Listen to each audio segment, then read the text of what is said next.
No one knows exactly when they're going to die, but every once in a while, someone says something which inadvertently foreshadows the circumstances of their death. Sometimes, these people are famous. Here are some actors who predicted their own deaths. The legendary rapper Tupac Shakur died at age 25 in 1996 while in Las Vegas leaving a Mike Tyson boxing match. He was shot by unknown assailants and died days later in the hospital. It was a tragic end for a promising young musician and actor.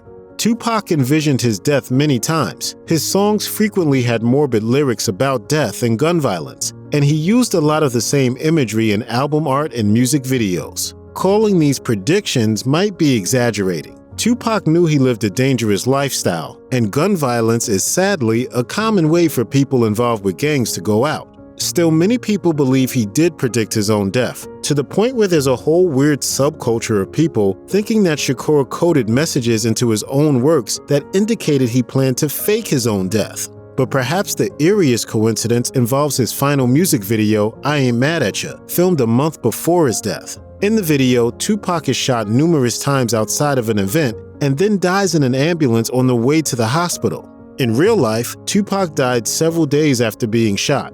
But it's still strange. The video was released 3 days after he died. Oliver Reed was a legendary British actor best known for his roles in films like 1966's The Trap and 1968's Oliver. He may be most well known to modern audiences for his final role in Gladiator, but sadly, Reed actually passed away during the production of that film in 1999. Weirdly, he sort of predicted his death on a bizarre TV show called Without Walls, a documentary series on Britain's Channel 4 which had a few special episodes called The Obituary Show, wherein they would memorialize living famous people as if they had passed away. Most curious about these episodes was that the supposedly deceased person would actually say how they died in first-person language, as though they were reading a eulogy at their own funeral. Oliver Reed had such an episode in 1993, and in it, Reed described his own imaginary death, saying he died of a heart attack in a bar full of laughter where he was participating in a, quote, cabbage competition.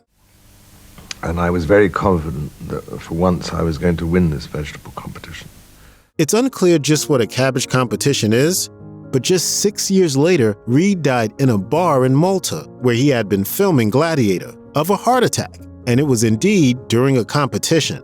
The competition in question was an Irish drinking contest, but despite there being no cabbage in sight, it's still a strange coincidence when you think about it.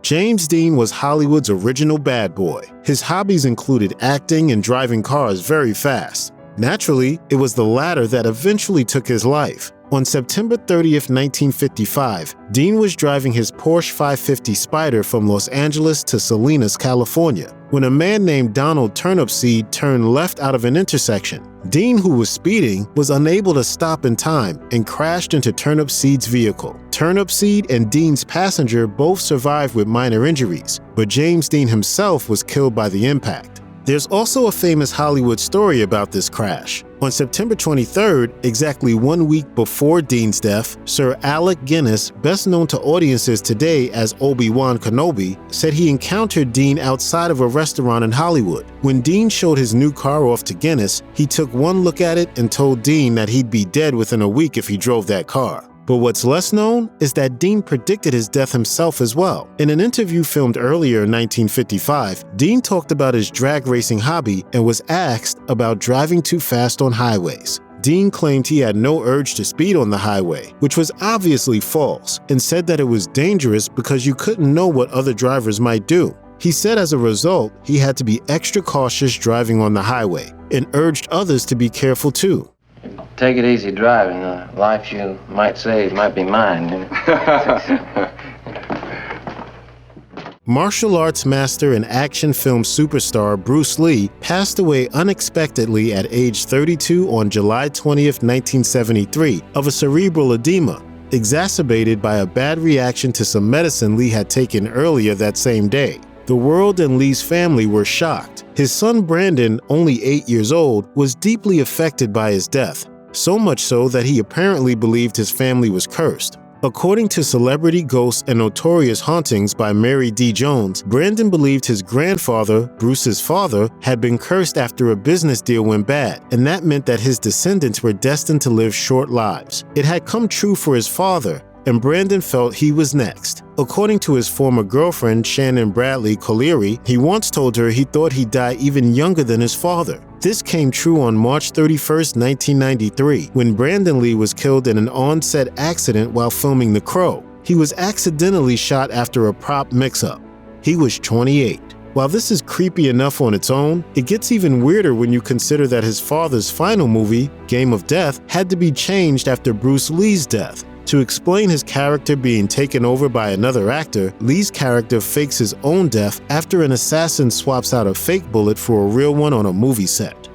Beloved actress Carrie Fisher was best known for playing Princess Leia in the Star Wars saga, but she was also highly admired because of her no-nonsense stance on life in Hollywood, drug use, and mental illness. In the early 2000s, she became friends with singer James Blunt, the You're Beautiful guy.